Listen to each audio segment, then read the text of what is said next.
लोकसभा 24 के चैलेंज के लिए वजीर आजम नरेंद्र मोदी आज उत्तराखंड और राजस्थान में करेंगे इंतखाबी रैलियां, जबकि अमित शाह कर्नाटक में इंतखाबी मुहिम करेंगे शुरू।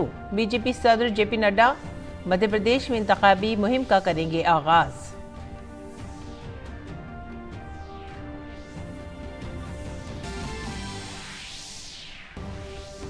कांग्रेस ने महाराष्ट्र और तेलंगाना के लिए उम्मीदवारों का किया ऐलान।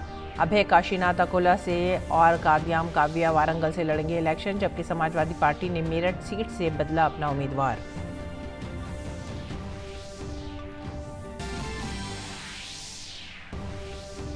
वजीर दिफा राजनाथ सिंह आज दिल्ली में मिलिट्री कमांडर्स कॉन्फ्रेंस से करेंगे खिताब। सिक्योरिटी से मुतालिक मुस्तकबिल के चैलेंजों पर होगी बातचीत।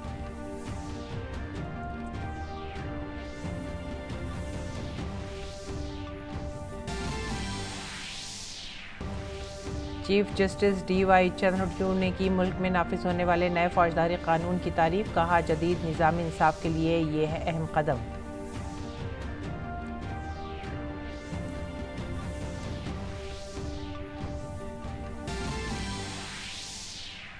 अरविंद केजरीवाल की गिरफ्तारी के खिलाफ ईडी को आज दिल्ली हाई कोर्ट में देना है जवाब, जबकि राउज़-एवेन्यू कोर्ट में मनीष सिसोदिया की जमानत की दरख्वास्त पर होगी समाअत।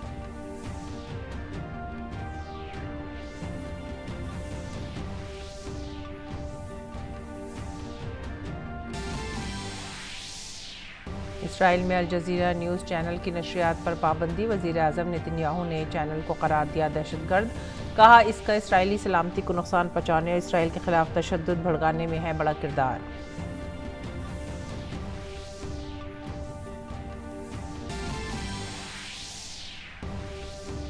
खेल की खबरों में इंडियन प्रीमियर लीग में मुंबई इंडियंस की मुसलसल तीसरी शिकस्त। राजस्थान रॉयल्स ने दी शिकस्त। आज रॉयल चैलेंजर्स बेंगलुरु और लखनऊ सुपर जायंट्स होंगे आमने सामने। आदाब नाज़रीन, उर्दू खबरों में आप सभी का खैर मकदम है। नजर डालते इस वक्त की खास खबरों पर। वजीर आजम नरेंद्र मोदी लोकसभा इंतखाबात के लिए आज उत्तराखंड में नैनीताल उधम सिंह नगर पार्लिमानी हल्के के रुद्रपुर में पहले चुनावी रैली से खिताब करेंगे। इस सीट से बीजेपी के उम्मीदवार और रियासती वजीर अजय भट्ट इलेक्शन लड़ रहे हैं, जहां उनका मुकाबला कांग्रेस के उम्मीदवार प्रकाश जोशी से है। उत्तराखंड में तमाम 5 लोकसभा सीटों पर पहले मरहले में 19 अप्रैल को वोटिंग होगी।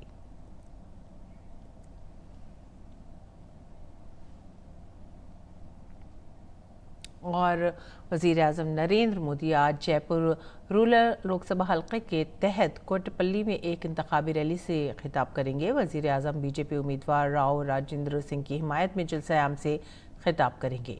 लोकसभा इंतखाबात के पेश नज़र राजस्थान में वज़ीर आज़म की ये पहली रैली होगी। राजस्थान में लोकसभा इंतखाबात 2 मरहाइल में 19 और 26 अप्रैल को होंगे।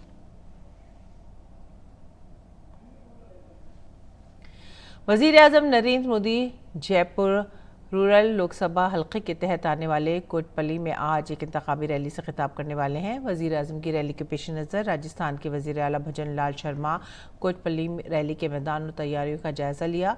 राजस्थान बीजेपी IT सेल के शरीक कन्वीनर विकास शर्मा ने DD न्यूज़ से खुसूसी बात करते हुए कहा कि बीजेपी राजस्थान में 25 में से 25 सीटें जीत लेगी। विकास शर्मा के साथ हमारे नुमाइंदे राजेश राज ने खास बातचीत की।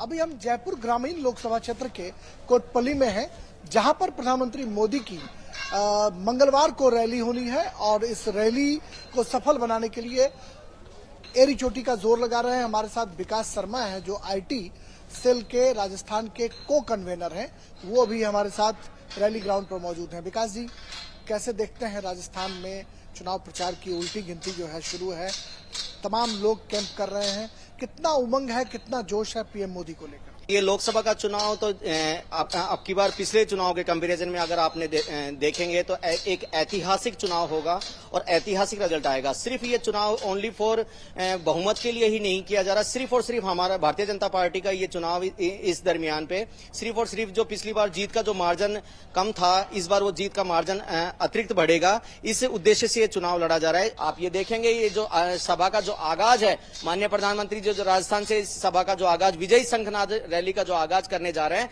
उसे ये ऐतिहासिक जीत में जयपुर लोकसभा ग्रामीण की नहीं पूरे राजस्थान की सीटों के अंदर काफी अच्छा जो जीत का अंतर होगा वो परिवर्तन होगा। शुक्रिया। विकास शर्मा जो को कन्वेनर है आईटी सेल राजस्थान के, उनका कहना है कि प्रधानमंत्री नरेंद्र मोदी विजय का शंखनाद करने के लिए आ रहे हैं। कैमरामैन प्रमोद कुमार के साथ कोटपल्ली जयपुर ग्रामीण से मैं राजेश राज, डीडी न्यूज के लिए। और बीजेपी के सीनियर रहनुमा और मरकजी वजीर अमित शाह आज कर्नाटक में इंतखाबी जलसे से खिताब करेंगे। कर्नाटक में बीजेपी और जेडीएस एक साथ इलेक्शन लड़ रहे हैं। अमित शाह बेंगलुरु में बीजेपी और जेडीएस लीडरों से मुलाकात करेंगे। उसके बाद बेंगलुरु के पैलेस ग्राउंड में शक्ति केंद्र प्रमुख कॉन्फ्रेंस से खिताब करेंगे। इस शक्ति केंद्र प्रमुख कॉन्फ्रेंस में बेंगलुरु शहर के 5 हलकों से तकरीबन 5000 बीजेपी कारकुनान की शिरकत मुतवक्किल है। इस तकरीब का मकसद लोकसभा इंतखाबात से कबल निचली सतह पर क़यादत और तंजीमी ताकत को मजबूत करना है। अमित शाह बीजेपी के बेंगलुरु रूरल उम्मीदवार डॉक्टर CN मंजुनाथ की तशहीर के लिए चन्नपटना जाएंगे। डॉक्टर CN मंजुनाथ नायब वजीर आला DK शिव कुमार के भाई और कांग्रेस उम्मीदवार DK सुरेश से मुकाबला कर रहे हैं। मरकजी वजीर दाखिला अमित शाह कर्नाटक के रामनगर में चकमल्लोर से DT रामू सर्कल चन्नपटना तक रोड शो भी करेंगे, जिसमें वो शहरियों से बातचीत भी करेंगे। बीजेपी सदर JP नड्डा आज मध्य प्रदेश में इंतखाबी जलसे से खिताब करेंगे। मध्य प्रदेश में लोकसभा इंतखाबात 4 मराहिल में होंगे, इसलिए बीजेपी ने तयशुदा हिकमत अमली के मुताबिक अपना पूरा मंसूबा तैयार कर लिया है। आज नड्डा जबलपुर और शहडोल में होंगे, जहां वो न सिर्फ इंतखाबी रैलियां करेंगे बल्कि पार्टी लीडरों और कारकुनान की मीटिंग करेंगे। इंतखाबी सूरत हाल का जायजा लेंगे। जबलपुर में शक्ति केंद्र के सरबराह, बूथ सदर और त्रिदेव कॉन्फ्रेंस से खिताब करेंगे, जिसके बाद शहडोल में उनकी इंतखाबी रैली होगी। कांग्रेस ने लोकसभा इंतखाबात 2024 के लिए 10वीं फहरिस्त में 2 उम्मीदवारों के नामों का ऐलान किया है। महाराष्ट्र के अकोला से अभय काशीनाथ पाटिल को टिकट दिया गया है, जबकि कादियाम काव्य वारंगल तेलंगाना से मुकाबला करेंगे। पार्टी ने अब तक 214 उम्मीदवारों का ऐलान किया है। इससे कबल कांग्रेस ने 9 मुख्तलिफ फहरिस्तों में 212 उम्मीदवारों का ऐलान किया था। और बिहार के मुजफ्फरपुर से रुकने पार्लियामेंट अजय निषाद, जिन्हें बीजेपी ने टिकट दिया है, कांग्रेस में शामिल हो सकते हैं। जराये के मुताबिक अजय निषाद आज दिल्ली में कांग्रेस पार्टी में शामिल हो सकते हैं। काबिल जिक्र है कि मुजफ्फरपुर सीट अजीम इतिहास से कांग्रेस को मिली है। अजय निषाद बीजेपी के टिकट पर 2 बार मुजफ्फरपुर से जीत चुके हैं। इस बार बीजेपी ने राजभूषण चौधरी को मुजफ्फरपुर से अपना उम्मीदवार करार दिया है। समाजवादी पार्टी ने 2 सीटों पर उम्मीदवारों का ऐलान किया है। पार्टी ने आगरा सीट से सुरेश चंद कदम को उम्मीदवार बनाया, जबकि मेरठ सीट से अपने उम्मीदवार तब्दील किया है। अब सरधना के MLA अतुल प्रधान को टिकट दिया गया है। इससे पहले समाजवादी पार्टी ने भानु प्रताप सिंह को मेरठ सीट से अपना उम्मीदवार बनाया था। बीजेपी ने मेरठ सीट से रामायण में भगवान राम का किरदार अदा करने वाले अरुण गोविल को मैदान में उतारा है।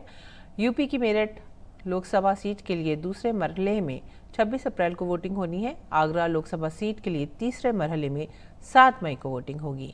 बीजेपी मेरठ सीट से पिछले 3 लोकसभा इंतखाबात में और आगरा सीट से पिछले 2 लोकसभा इंतखाबात में जीत रही है।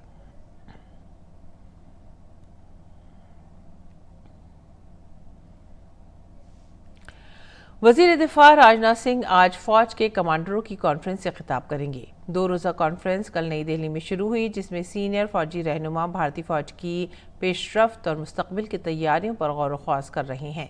इसके अलावा इजलास के दौरान पूरे मुल्क की सिक्योरिटी का जायजा लिया जा रहा है। वजीर दिफा राजनाथ सिंह कमांडरों के इज्तिमा से खिताब के साथ ही सीनियर फौजी क़यादत से भी बातचीत करेंगे। इस मौके पर CDS जनरल अनिल चौहान, बहरिया के सरबराह एडमिरल R हरि कुमार और फ़िज़ाइया के सरबराह VR चौधरी भी फौजी कमांडरों से खिताब करेंगे।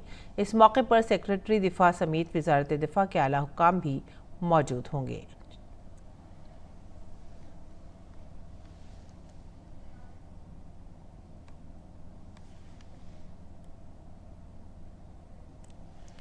आगे बढ़ते अगले खबर की तरफ। Chief justice of India DY Chandrachud ने नए फौजदारी कवानीन की तारीफ की है।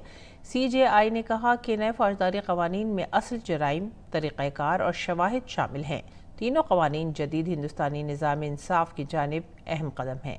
CJI ने कहा कि इन कवानीन का मकसद मुजरिमाना अमल के मुख्तलिफ पहलुओं को डिजिटल बनाना है।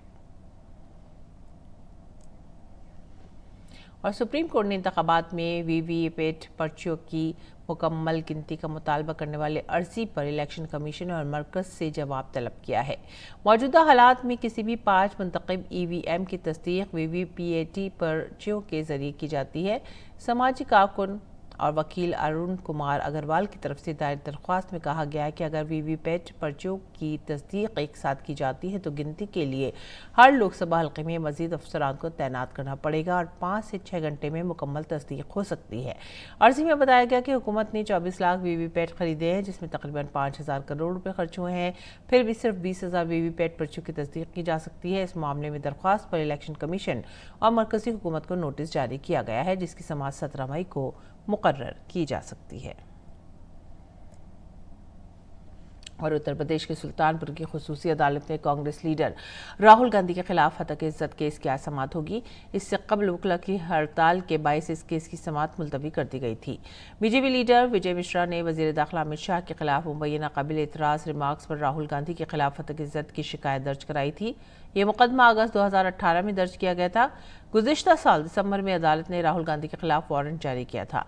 उसके बाद राहुल गांधी ने गुज़िश्ता 20 फरवरी को अमेठी में अपनी भारत जोड़ो न्याय यात्रा रोककर अदालत पहुंचे थे और उन्हें जमानत मिल गई थी। दिल्ली में शराब पॉलिसी में गिरफ्तार वज़ीर आला अरविंद केजरीवाल को गुज़िश्ता दिनों दिल्ली हाई कोर्ट से राहत नहीं मिली। उन्होंने ईडी की गिरफ्तारी और रिमांड को चैलेंज किया था। इस मामले में अब 3 अप्रैल को समाअत होगी, लेकिन इससे कबल ईडी को आज अदालत में जवाब देना है। 28 मार्च को समाअत के दौरान अदालत ने ईडी को 2 अप्रैल तक जवाब दाखिल करने के लिए कहा था। फिलहाल राउस एवेन्यू अदालत के हुक्म पर केजरीवाल को 15 अप्रैल तक के लिए तिहाड़ जेल भेज दिया गया है। दूसरी तरफ दिल्ली की राउस एवेन्यू कोर्ट में आज मनीष सिसोदिया की जमानत की दरख्वास्त पर समाअत होने वाली है।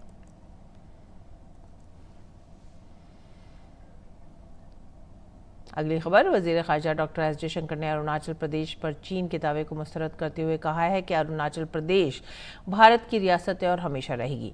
नाम बदलने से ये हकीकत नहीं बदल सकती। वजीर खारजा ने ये बात सूरत में southern Gujarat chamber of commerce and industry के ज़ेर एहतमाम हिंदुस्तान की इक़्तिसादी तरक्की के मौजू पर मुनक़्क़दा एक कॉरपोरेट कॉन्फ्रेंस से खिताब करते हुए कही। अरुणाचल प्रदेश भारत का स्टेट है, पहले भी था, अभी भी है, आगे भी रहेगा। तो ये नाम बदलने से कुछ नहीं होता। और ये लद्दाख का विषय जो है, नहीं एक्टिविस्ट होते हैं, अब एक्टिविस्ट के अपने विचार होते हैं। आप सब जानते हैं कि हमारी सेना जो है वो सीमा पे अगर जो भी कोशिश हो सीमा में लाइन ऑफ एक्चुअल कंट्रोल का उल्लंघन करने में हमारी सेना जो है वहां डिप्लॉय हो चुकी है।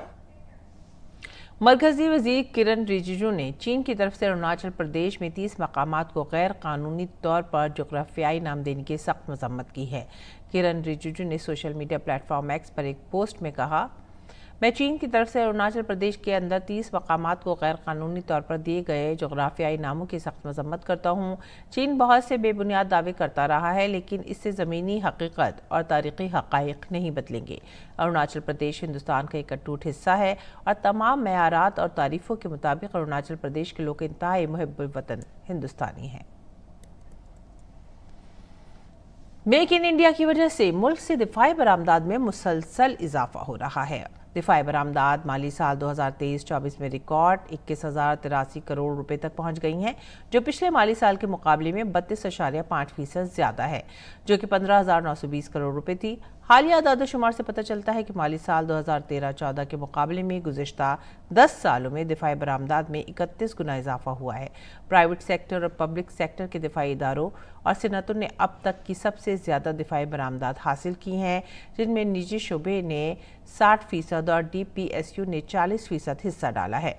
2004-5 से 2013-14 के दौरान कुल दिफाई बरामदात 4,312 करोड़ रुपए थी, जो कि 2014-15 से 2023-24 के अरसे में बढ़कर 88,319 करोड़ रुपए तक पहुंच गई हैं।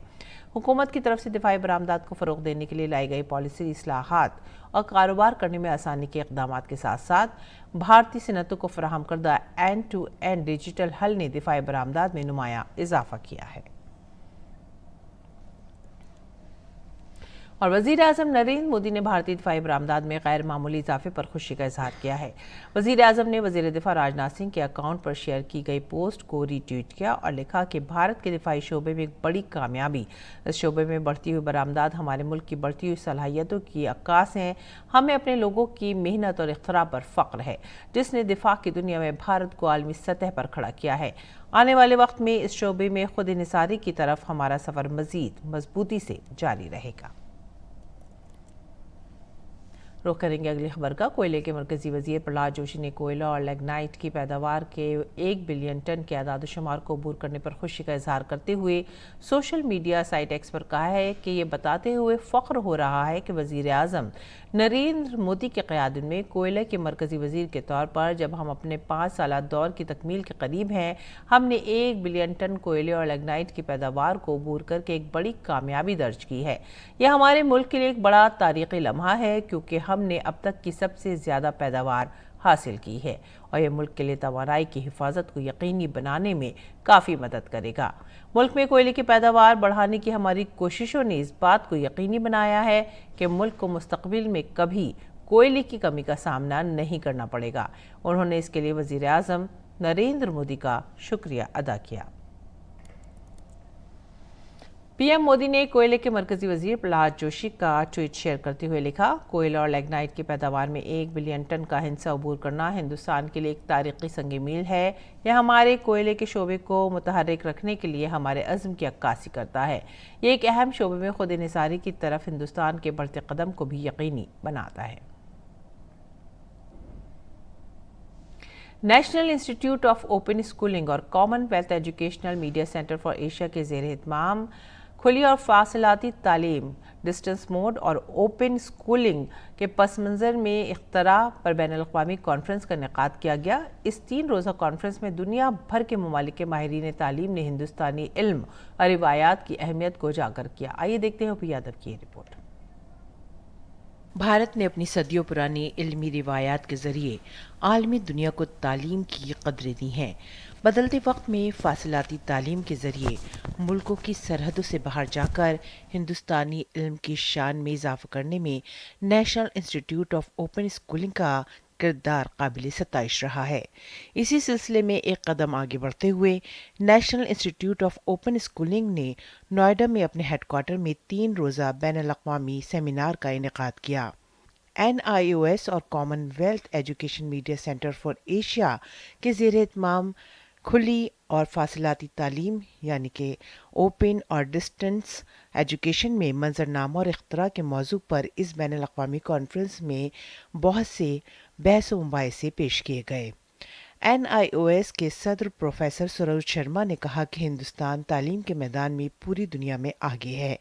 नई तालीमी पॉलिसी के तहत ओपन एंड डिस्टेंस मोड के अहदाफ में से हमारा मकसद 2030 तक खुद इन्हिसारी कायम करना है। शिक्षा मंत्रालय, उसके साथ साथ स्वास्थ्य मंत्रालय, सभी से हमारे MOU और बहुत सारे प्रोजेक्ट हम रन करते हैं और देश में बड़े पैमाने पे 2030 तक हमें 100% साक्षरता स्कूली शिक्षा में लाना है। उसके साथ साथ स्किलिंग, जो आत्मनिर्भर भारत की संकल्पना है, उसको लेके हम आगे बढ़ रहे हैं। Doctor Nirmal Singh Kalsi, chairman National Council of Vocational Education and Training, जो कॉन्फ्रेंस की सदारत कर रहे थे, उन्होंने ओपन स्कूलिंग की तासीर को सराहा। सारी एजुकेशन पद्धति में ही वोकेशनल एजुकेशन, ट्रेनिंग और स्किलिंग का बहुत महत्व है।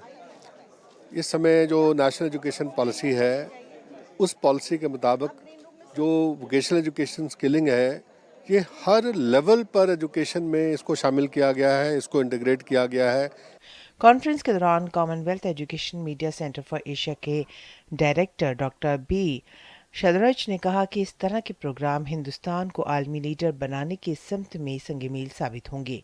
विश्व गुरु बनाना के लिए बहुत चीज़ तो करनी है हम, but one particular aspect of becoming a विश्व गुरु is education. Education is fundamental for any development.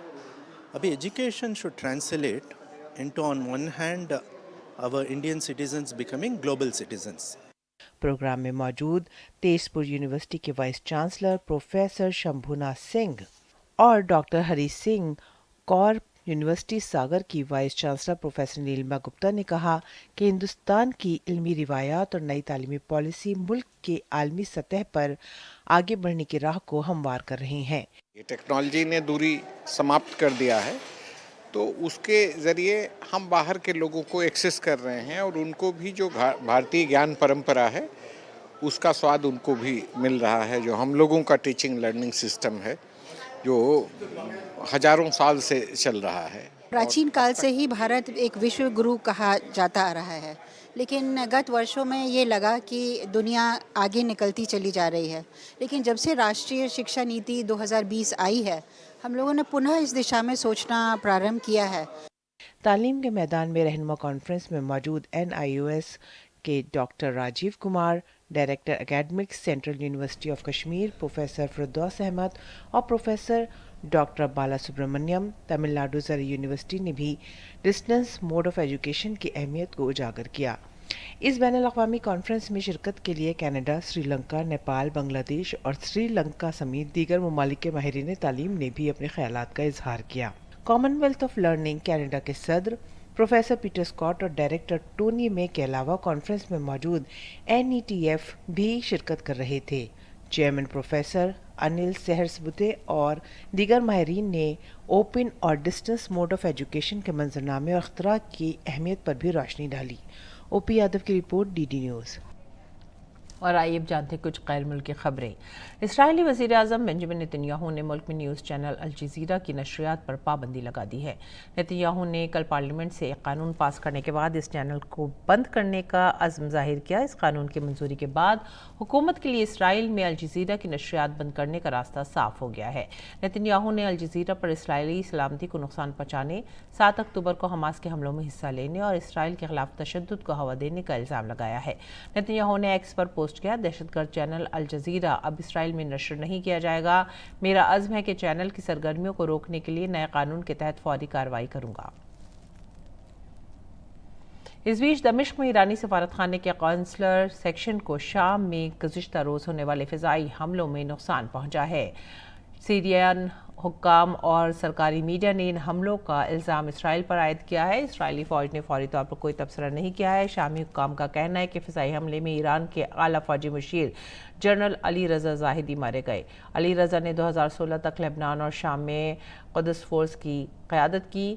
शाम में ईरान के सफ़ीर हुसैन अकबरी ने कहा कि फ़िज़ाई हमले में ज़ाहिदी के मातहत जनरल मोहम्मद हादी हज़ारिया हैमी और 5 दीगर अफसरान समेत 7 अफराद मारे गए हैं। उन्होंने हमले के बदले के लेने का भी अज़्म ज़ाहिर किया। व्हाइट हाउस के तर्जुमान क्राइन जेन-पियर ने कहा है कि सदर जो बाइडन दमिश्क में ईरानी कौंसल खाने पर इसराइली फ़िज़ाई हमले की रिपोर्ट से आगाह हैं और टीम इसका जायज़ा ले रही है। अगली खबर, जनूबी कोरिया की फ़ौज ने दावा किया है कि शुमाली कोरिया ने आज मशरक़ी साहिल की तरफ एक बैलिस्टिक मिसाइल दागा है। जापान के कोस्ट गार्ड ने कहा है कि मिसाइल समुद्र में गिरा है। अमेरिका और उसके अहम एशियाई इत्तेहादी जनूबी कोरिया और जापान, रूस और शुमाली कोरिया के दरमियान बढ़ते हुए करीबी फ़ौजी ताल्लुकात के खदशात के पेश नज़र आपसी फ़ौजी ताउन बढ़ा रहे हैं। और जापान में आज सुबह ज़लज़ले के शदीद झटके महसूस किए गए। शुमाली जापान के इवाते और ओमोरी सूबों में ज़लज़ले के झटके महसूस किए गए। जापान के मौसमियाती इदारे के मुताबिक ज़लज़ले की शिद्दत रिख्तर पैमाने पर 6.1 रिकॉर्ड की गई। ज़लज़ले का मरकज़ इवाते का शुमाली साहिली हिस्सा था। ज़लज़ले से किसी किस्म के नुकसान की कोई खबर नहीं है और ना ही सुनामी की वार्निंग जारी की गई है।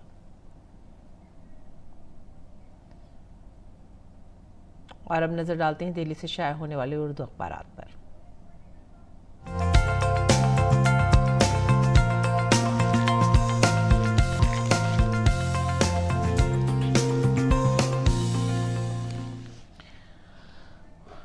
अखबारात के जायजे में जो पहली खबर हम ले रहे हैं वह है रोज़नामा राष्ट्रीय सहारा से और ये सुर्खी है, भोजशाला कॉम्प्लेक्स में साइंटिफिक सर्वे जारी रहेगा। ASI के सर्वे के नताइज की बुनियाद पर अदालत की इजाज़त के बगैर कोई फैसला नहीं किया जाना चाहिए, सुप्रीम कोर्ट। इसके बाद की खबर भी रोज़नामा राष्ट्रीय सहारा से, दूसरी सुर्खी, और ये टैक्स मामले में कांग्रेस को बड़ी राहत मिली है। 24 जुलाई तक नहीं होगी कोई कार्रवाई महकमा इनकम टैक्स।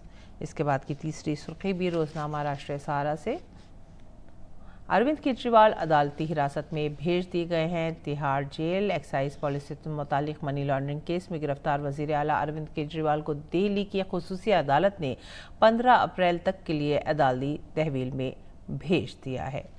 और उसके बाद की जो खबर ले रहे हैं वो है रोज़नामा इनकलाब से। वो है ज्ञानवापी मस्जिद के तहखाने में पूजा पर रोक नहीं। पुरजोर दलाई के बावजूद सुप्रीम कोर्ट ने पूजा पर रोक लगाने से इनकार कर दिया है। मस्जिद इंतज़ामिया कमेटी ने अदालत उज़्मा से बाबरी मस्जिद जैसी सूरत हाल को ना दोहराने की अपील की है। इसके बाद की सुर्खी सहाफ़त से। अल-अक़सा अस्पताल पर एक बार फिर इसराइल की बमबारी। मुख्तलिफ हमलों में 24 घंटे के दौरान 77 फ़िलिस्तीनी मारे गए। उसके बाद की खबर जो ले रहे हैं वो भी सहाफ़त से। दिलीप घोष सुप्रिया श्रीनेत को इलेक्शन कमीशन की सख्त वार्निंग जारी। हालिया बयानात काबिल एतराज़। मॉडल कोड ऑफ कंडक्ट के दौरान अवामी बयानात देते हुए एहतियात बरते इलेक्शन कमीशन की तंबीह। उसके बाद की खबर ले रहे हैं और ये सुर्खी है मुल्क के बैंकिंग निज़ाम में 10 बरसों में मजबूती और पायदारी आई है। मुल्क का बैंकिंग निज़ाम 10 बरस में मजबूत और पायदार बन गया। वज़ीर आज़म नरेंद्र मोदी का बयान। रिज़र्व बैंक ऑफ इंडिया के 90वें यौम तअसीस की तक़रीबात से वज़ीर आज़म का खिताब। इसके बाद रुख करते हैं हमारा समाज। कांग्रेस ने मुल्क को अंधेरे में धकेलने का काम किया है, अमित शाह का बयान। ये थे आज के वर्द अखबारात, इनकी चंद सुर्खियाँ। अब रुख करते हैं खेल के मैदान का। खेल की खबरों में इंडियन प्रीमियर लीग में आज होने वाले मैच में लखनऊ सुपर जायंट्स और रॉयल चैलेंजर्स बेंगलुरु की टीमें आमने सामने होंगी। अपने आखिरी मैच में लखनऊ ने पंजाब किंग्स को शिकस्त दी थी, जबकि आरसीबी को आखिरी मैच में कोलकाता के खिलाफ शिकस्त का सामना करना पड़ा था। लखनऊ सुपर जायंट्स 2 मैचों में 1 जीत और 1 हार के साथ टेबल पर 6ठे नंबर पर है। वहीं रॉयल चैलेंजर्स बेंगलुरु 3 मैचों में 1 जीत और 2 हार के बाद टेबल में 9वें नंबर पर है। गुज़िश्ता रोज़ खेले गए इंडियन प्रीमियर लीग के मैच में राजस्थान रॉयल्स ने मुंबई इंडियंस को 6 विकेट से शिकस्त दे दी। मुंबई की टीम ने पहले बैटिंग करते हुए मुकर्ररा 20 ओवर में 9 विकेट पर 125 रन बनाए। मुंबई की जानिब से कप्तान हार्दिक पांड्या ने सबसे ज़्यादा 34 रन बनाए। जवाब में राजस्थान की टीम ने हदफ 15.3 ओवर में 4 विकेटों के नुकसान पर हासिल किया। मुंबई इंडियंस की ये मुसलसल तीसरी शिकस्त है, जबकि राजस्थान की ये मुसलसल तीसरी जीत है। इस जीत के साथ ही राजस्थान की टीम पॉइंट्स टेबल पर टॉप पर आ गई है। और अब पेश है मौसम का हाल।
इसी के साथ ही आप हमारी पूरी टीम को दीजिए इजाज़त। आदाब।